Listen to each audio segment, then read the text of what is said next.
अस्सलाम वालेकुम नाज़रीन, मैं हूं कामरान नारायण। सबसे पहले खास खबरें। पिशावर धमाके के तीनों मुल्जिमान की शनाख्त हो गई। आइंदा 2 रोज में मुल्जिमान तक पहुंच जाएंगे। वजीर दाखिला शेख रशीद अहमद कहते हैं अदम एतमाद का बड़ा शोर मचाया जा रहा है। इजलास की रिक्विजिशन तक मौसूल नहीं हुई। नवाज शरीफ के पासपोर्ट की दरख्वास्त वजारत दाखिला को नहीं मिली।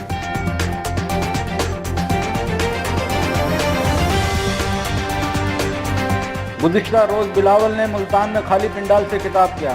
इन्हें सोचना चाहिए लोगों ने इन्हें क्यों मुस्तरद किया। शाह महमूद कुरैशी की तनकीद। कहा बिलावल ने कहा जनूबी पंजाब को सूबा बनाएंगे। अगर बिलावल जनूबी पंजाब सूबे के लिए संजीदा है तो हमारी तरमीम की हिमायत करें।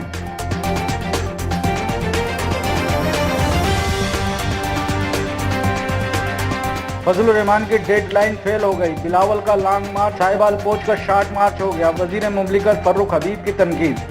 साथी ने सवाल किया क्या बिलावल के लिए शेरवानी तैयार है। वो लाहौर आ रहे हैं। कहा इन्हें शेरवानी नहीं आएगी, मिसफिट है। मजीद खबरों और अपडेट के लिए विजिट करें हमारा YouTube चैनल HRZU न्यूज़।